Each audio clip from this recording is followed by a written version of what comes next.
नमस्कार दोस्तों, स्वागत है आपका आज के इस नए वीडियो में। आज हम बात करने वाले हैं नेशनल सिक्योरिटीज़ डिपॉजिटरी लिमिटेड यानी एनएसडीएल के बारे में। आज हम बात करने वाले हैं क्योंकि आज के दिन कंपनी ने अपने क्वार्टर 3 के रिजल्ट जारी कर दिए हैं। अब देखना होगा कि कंपनी के रिजल्ट कैसे रहे हैं, क्योंकि मार्केट एस्टिमेट को अगर बीट किया है रिजल्ट ने तो रिजल्ट काफ़ी अच्छे रहने वाले हैं और इसका इम्पैक्ट हमें शेयर के ऊपर देखने को मिल सकता है।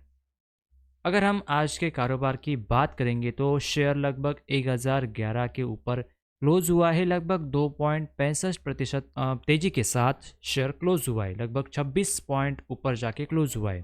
अब देखते हैं कि नंबर्स कैसे रहे, क्योंकि अगर नंबर्स मार्केट ने जो एस्टिमेट किया था उससे अगर बेहतर आए हैं तो कहीं ना कहीं शेयर में एक बुलिशनेस देखने को मिल सकती है। लेकिन अगर नंबर मार्केट एस्टिमेट से अगर खराब आए तो यहाँ से शेयर गिर भी सकता है। तो ये आपकी वीडियो बहुत काम की होने वाली है, तो वीडियो को एंड तक ज़रूर देखना। सबसे पहले दोस्तों मैं बताना चाहता हूँ कि ये जो नंबर्स है वो लैक्स में है, मैं इसे सीआर में कन्वर्ट करके बताने वाला हूँ। सबसे पहले रेवेन्यू यानी रेवेन्यू फ्रॉम ऑपरेशन की बात करें तो इस क्वार्टर में एनएसडीएल ने रेवेन्यू फ्रॉम ऑपरेशन से करीब 359 करोड़ रुपए का रेवेन्यू जनरेट किया है। अगर इसे पिछले साल के सेम क्वार्टर से कंपैरिजन करें तो रेवेन्यू लगभग 362 करोड़ था। तो ईयर ऑन ईयर बेसिस पर करीब 1% की हल्की गिरावट दिखती है। वही अगर हम पिछले क्वार्टर की बात करें जहां रेवेन्यू लगभग 400 करोड़ रुपए था, तो क्वार्टर ऑन क्वार्टर बेसिस पर लगभग 10% की क्लियर डिक्लाइन नज़र आती है। यहाँ सबसे इम्पॉर्टेंट पॉइंट ये है कि मार्केट का एस्टिमेट करीब 420 से 450 करोड़ रुपए के बीच में था। उस कंपैरिजन में एक्चुअल रेवेन्यू काफ़ी नीचे रहा है और यही से डिसअपॉइंटमेंट की शुरुआत होती है। ये डाटा इसलिए भी सरप्राइजिंग लगता है क्योंकि इसी बॉर्डर सेक्टर में दूसरी कंपनी जैसे एंजल वन और ग्रो के नंबर्स इस बार काफ़ी स्ट्रांग आए हैं। जनरली देखा जाता है जब ब्रोकरेज फर्म ग्रो करती है तो डिपॉजिटरी बिजनेस को भी उसका बेनिफिट मिलता है। एनएसडीएल और सीडीएसएल जैसी कंपनीज यूजुअली मार्केट एक्टिविटी से पॉजिटिवली इम्पैक्ट होती है। लेकिन इस क्वार्टर में एनएसडीएल के रेवेन्यू में गिरावट देखना क्लियरली एक सरप्राइजिंग फैक्टर है और यही सवाल खड़ा करता है कि आखिर स्लो डाउन कहाँ से आया। अब एक्सपेंसेस की तरफ देखें तो यहाँ पिक्चर थोड़ी बेटर नजर आती है। पिछले क्वार्टर में कंपनी के टोटल एक्सपेंसेस करीब 284 करोड़ रुपए थे, जो इस क्वार्टर में घटकर लगभग 267 करोड़ रुपए रह गए। मतलब कॉस्ट कंट्रोल की कोशिश साफ दिखती है। एक्सपेंसेस का कंट्रोल में रहना डेफिनेटली एक पॉजिटिव साइन है, लेकिन प्रॉब्लम यह है कि रेवेन्यू साइड भी वीक हो रही है। जब रेवेन्यू प्रेशर में हो तो कॉस्ट कटिंग प्रॉफिट को सस्टेन नहीं कर पाती है और इसी का असर बॉटम लाइन पर दिखता है।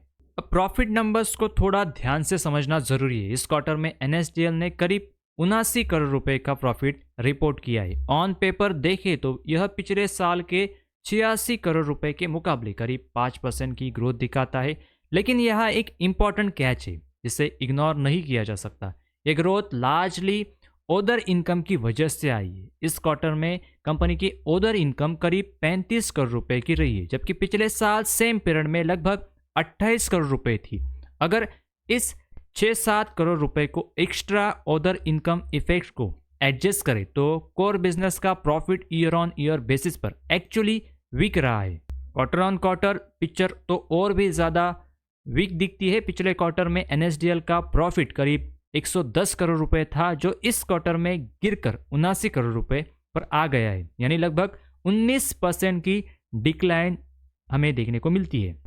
मार्केट को इस क्वार्टर में करीब 115-125 करोड़ रुपए का प्रॉफिट की एक्सपेक्टेशन थी और अगर हम उस पर्सपेक्टिव से देखें तो ये नंबर्स क्लियरली डिसअपॉइंटिंग कहे जा सकते हैं।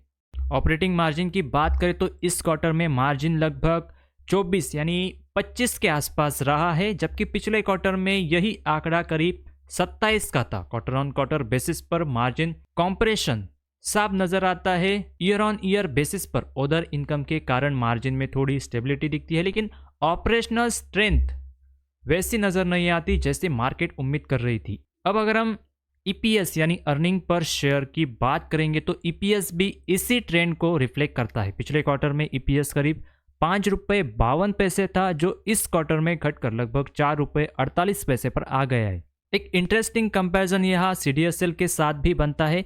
पिछले क्वार्टर में एनएसडीएल के नंबर्स सीडीएसएल से काफ़ी बेहतर नज़र आए थे, लेकिन इस बार सिचुएशन काफ़ी अलग दिख रही है।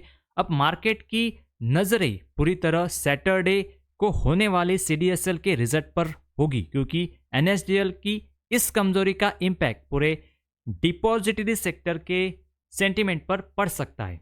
अब दोस्तों ओवरऑल देखा जाए तो एनएसडीएल के क्वार्टर 3 के रिजल्ट उम्मीद से काफ़ी ठंडे रहे हैं। रेवेन्यू और प्रॉफिट दोनों ही फ्रंट्स पर कंपनी मार्केट एक्सपेक्टेशन को मिस करती हुई नजर आई है। लॉन्ग टर्म पर्सपेक्टिव से ये समझना बहुत ज़रूरी होगा कि जब ओवरऑल मार्केट एक्टिविटी और सेक्टर ग्रोथ मौजूद है, तब एनएसडीएल के नंबर्स में ये स्लो डाउन आखिर क्यों चल रहा है।